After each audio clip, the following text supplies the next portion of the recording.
Today we're going to learn the noun endings. Just like English, we put endings on nouns like an S to make it plural, things like that. Hebrew has the same type of situation. So if you have the Hebrew word sus, which means horse, and you like to make it plural, assuming they're male horses, the masculine plural is im.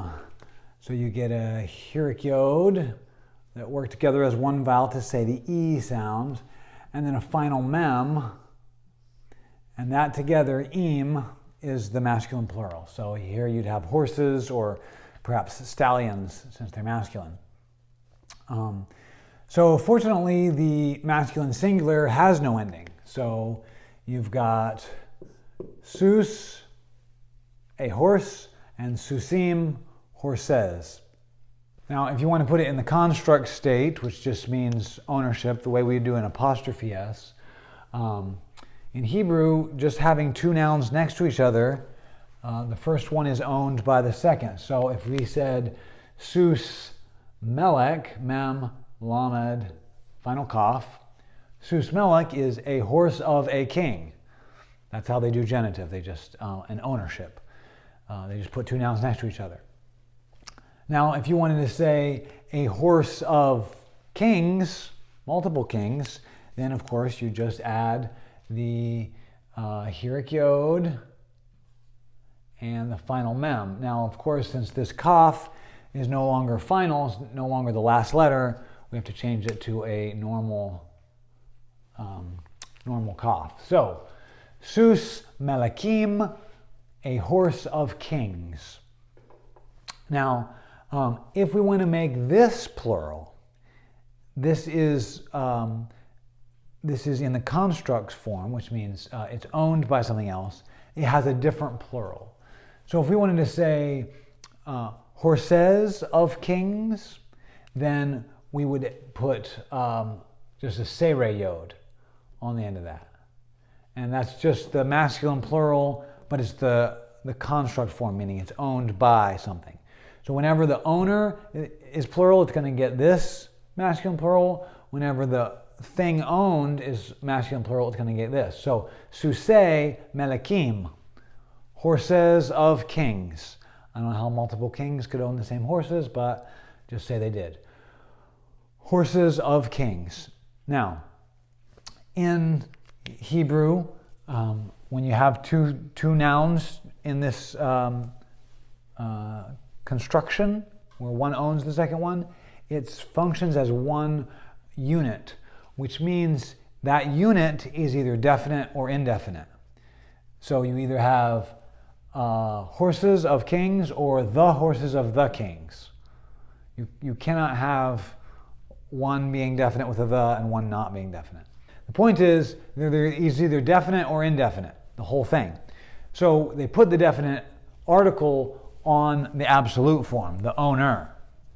So if we want to say the horses of the kings, we would only put the definite article on kings. And that definite article is he, patak, doubling dot. So, susei hamelakim. And that means I should probably have put the vowels in melech, sorry. Two segals there. Susei hamelakim is the horses of the kings. Now, let's use some of the feminine. We've learned all the masculine forms, pretty easy.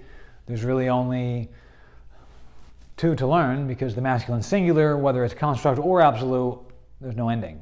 So that's kind of convenient for the masculine. The feminine, let's say we wanted to say horses of the queen. Perhaps we wanted to do that. So we wanted to make melech, which is a word for a monarch. If we wanted to make that into feminine, so make it a queen, then we would put the feminine absolute ending on there because it's the owner of these horses. So the feminine absolute is just ah. So that's why you get a lot of endings for feminine names even now. It comes from Hebrew. Rebecca, Sarah, things like that. Anyway, so this is the horses of the queen. And I'll give you a memory device for how to remember the two different feminine singular endings.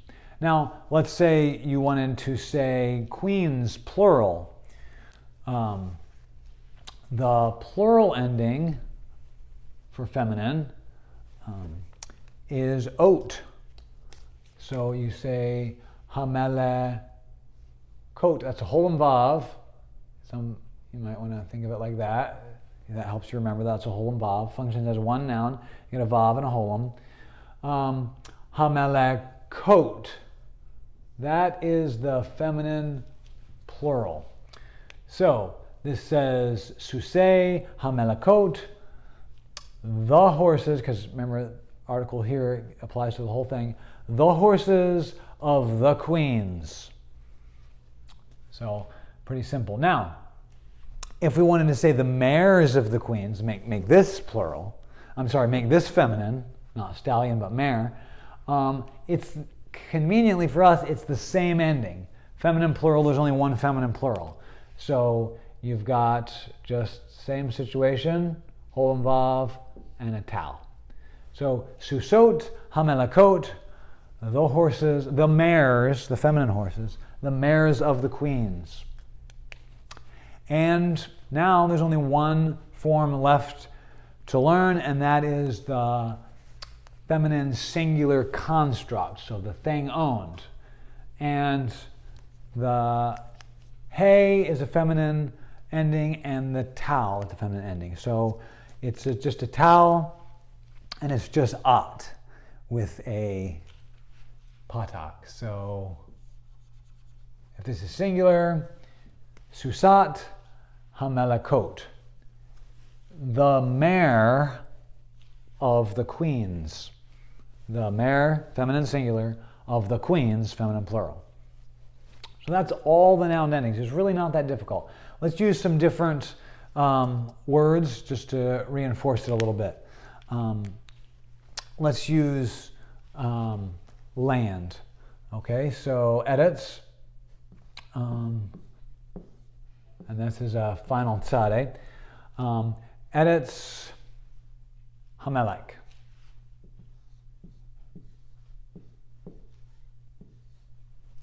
And these both happen to be segalates. Hey, patak, doubling dot. Edits hamelek. So the land of the king. Masculine singular, masculine singular. Now let's say land of the kings, plural. Of course, this is no longer going to be final. So going to be hirikiod and a final mem. So we got the normal mem and the final mem. So we've got Eretz Hamelekim, the land of the kings, masculine plural. What if we want to say land of the queen? Well, we've got our feminine singular absolute owner form.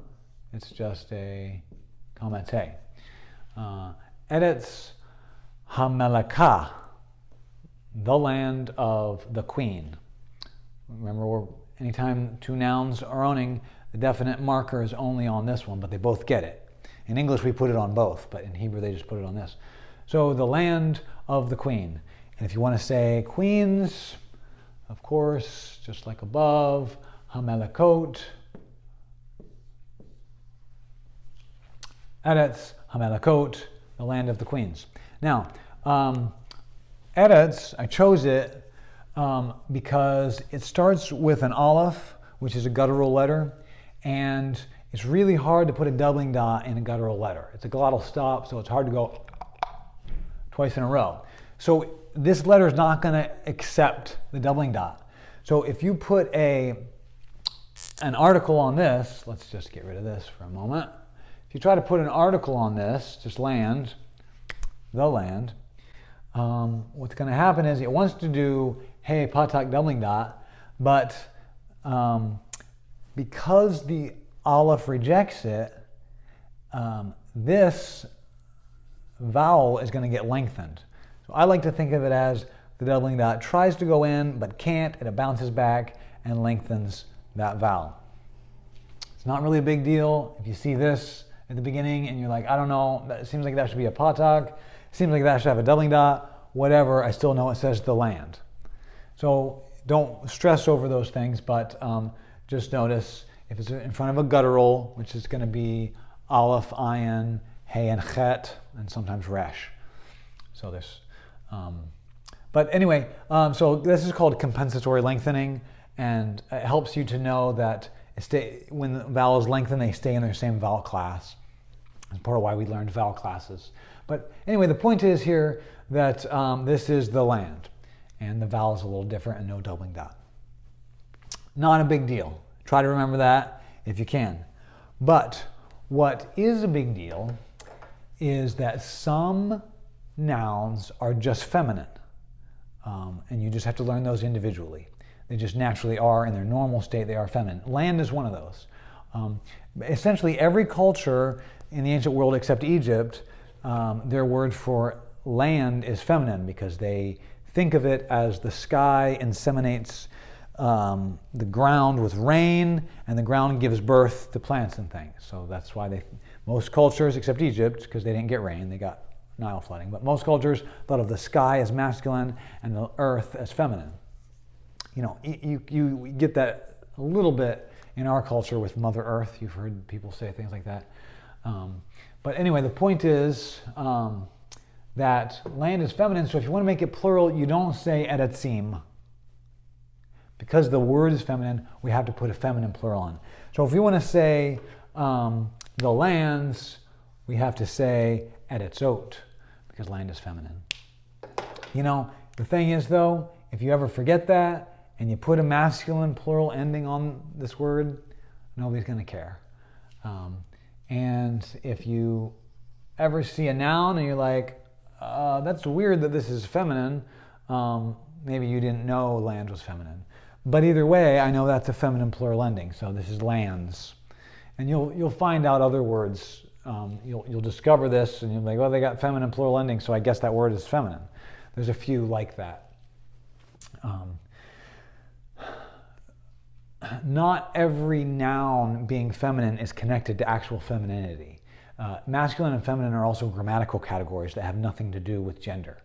But we'll talk about that in future lessons. So, Ha'eretzot is the land. Now, if we wanted to say the land of, keep it singular, we wanted to say the land of, if we're keeping it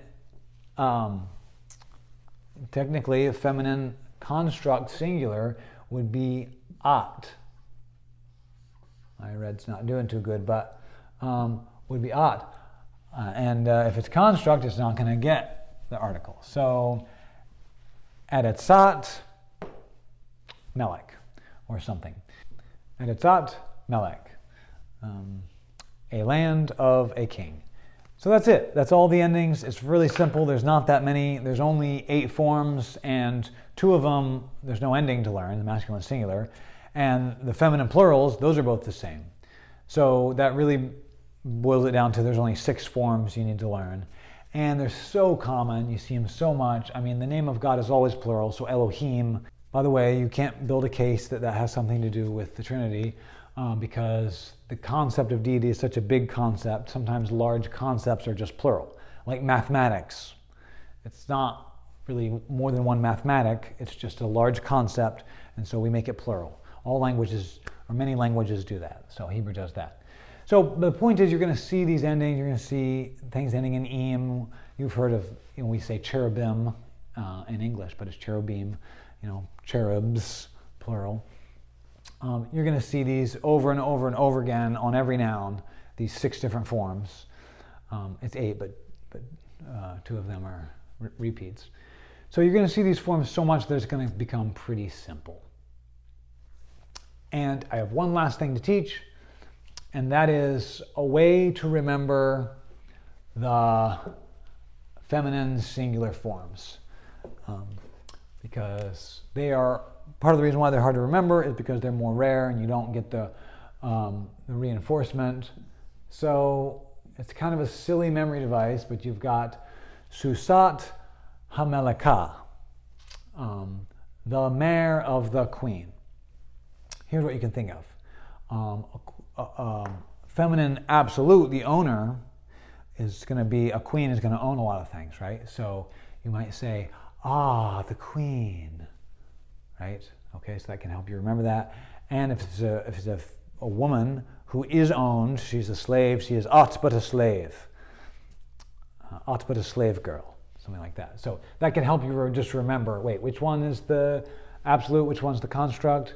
Aught, she's aught but a slave girl. That's the construct, the owned, and the queen. Is the feminine singular absolute. So you've got to come up with little silly memory devices to help you remember, because otherwise it's too much.